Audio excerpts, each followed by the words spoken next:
अस्सलामुअलैकुम आज बनाओ अस यकवटे मजेदार तो लकट लकट कबाब इमन मज करो अस क्या खास चीज इस्तेमाल यम से मजेदार ते बनन तो बे ताकती ते बनन तिकाज अत मज करो न तेल इस्तेमाल कहें मछ पावा निमो अस तो दर्जन खुद ज्यादा कबाब छो अस बनत वमे तुह यह पसंद पकि करो शुरू मे नी तख्त मोंडर तो अत मज नियम मछ पाव हना ज्यादा पहम मे तो श्राक तो श्राक सटो अस मथ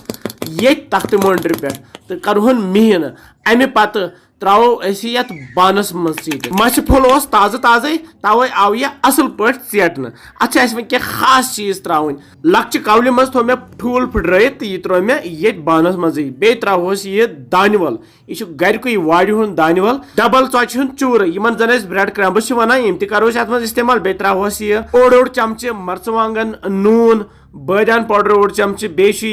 तेल तेल ब्योल चौच वड़न त्रावान बे मर्चवांगन ब्योल ओड़ चमचे सच बड़ल पाउडर ओड़ चमचे तो यम सारी चीज त्रो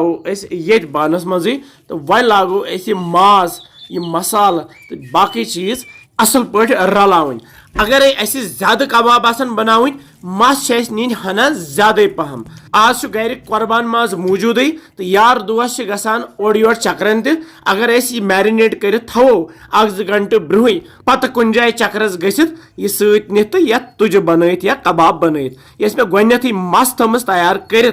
वन तैयार यमन बनावो कबाब यस वन यह मस तैयार कर यह थो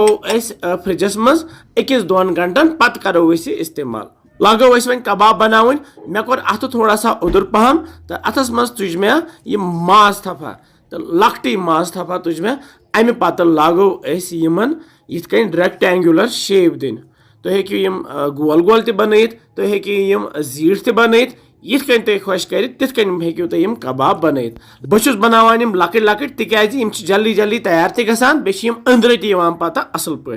तथ मज कोर न तेल इस्तेमाल कहें तिल बगैर बनाओ मे एयर फ्रायर यह बान क्या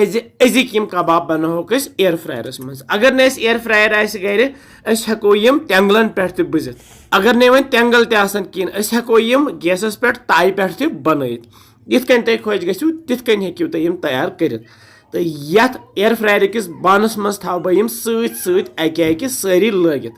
तुम वुचान ये कूचा बरकत द्राय अल पल द्राय ये 17 यम कबाब तो वन लागन यम बुजन बह थो यह एयर फ्रायर बान ये एयर फ्रायरस मज तो यह थो बह टाइम सेट कर 1 तो 100 डिग्रीस पे करहन तैयार 15 मिनटन